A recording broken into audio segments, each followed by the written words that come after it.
I hope you enjoyed the last chapter. I'm going to read chapter 12 now. Okay?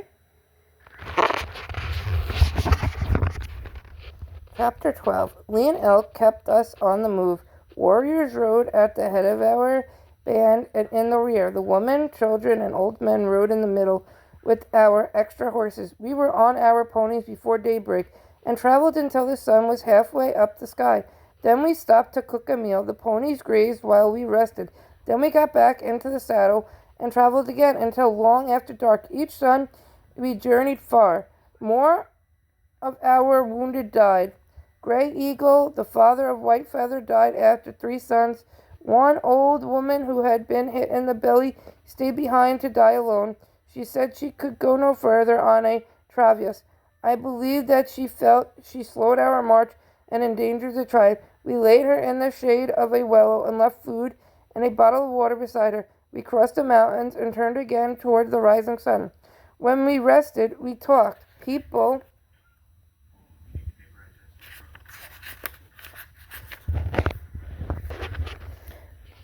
talked against the whites and agreed that they were all enemies. Settlers from the Bitterroot Valley had fought beside the soldiers at Big Hole.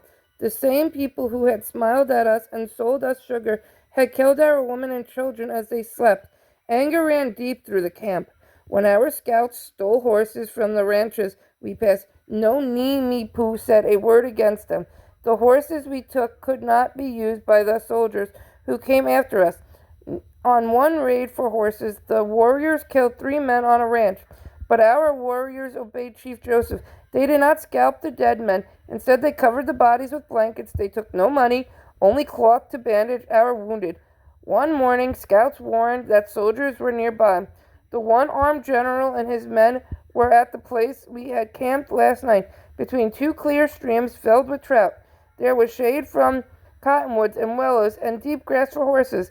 The soldiers stopped there to rest. The chiefs called the warriors together. If the general has no horses, the bluecoats cannot ride, said Lean Elk. If he has no mules, the general will have no wagons. Without wagons, he cannot follow us. Tonight we steal his herds. That day, we rested in the camas meadows. The camas blossoms had faded. The roots were still small, but we gathered enough to feed us for many suns.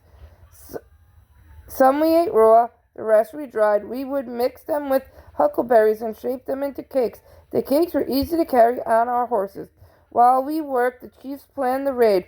After the sun had dropped behind the mountains, the warriors went out in 3 bands, with Wolcott, Looking Glass, and Toohoosuit as leaders. Swan Necklace and 2 Moons rode with Olcott. When the raiding party left, I slipped out and climbed on my pony. I did not tell my father. I knew he would forbid me to go. Beneath the half moon, the warriors rode. Swift and silent in the night, I rode behind them, careful to stay back so they would not hear me. As we neared the soldiers' camp, the horses slowed. I watched as the warriors rode among the tethered animals and cut their hobbles. They had worked for only a few minutes when a soldier called, "Who are you there?" A shot rang out. One of our warriors had fired his gun. It alarmed the soldiers. They began shouting. A bugle sounded. The warriors yelled and waved buffalo robes to make the herds run. Then they pulled back, firing over their shoulders as they rode away. Before they left, one of the warriors grabbed a blazing stick from a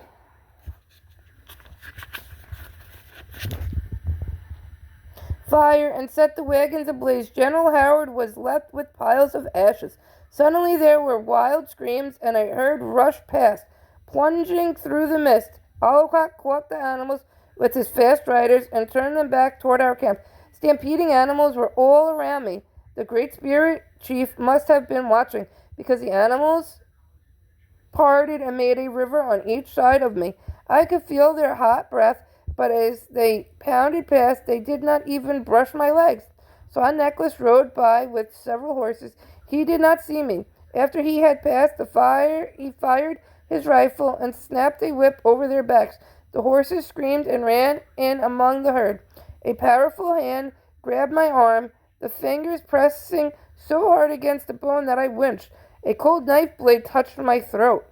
A gruff voice said, "Who is here?" It was Tu-Hu-Hu-Sut. It's sound of running feet, I whispered. My mouth was dry with fear. "Ah," he said in disgust, "you are going to get yourself killed."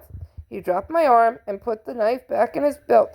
Tu-Hu-Hu-Sut snatched my pony's reins, then rode off after the stampeding herd, dragging me behind him. Before he had ridden far, the darkness faded. In the first gray light, we saw that we had captured only 3 horses, but we had taken all the general's mules. We had no time to talk about the raid. The soldiers were close behind us. Half of the warriors slid off their horses and made ready to fight. The rest of us rode on with the mules. Tu-Hu-Hu-Sut dropped the reins of my pony and slapped it on the rear. "Get back to camp," he shouted, and turned to join the warriors who crouched behind rocks. Not long after we had reached Camas Meadows, the rest of the warriors came riding in.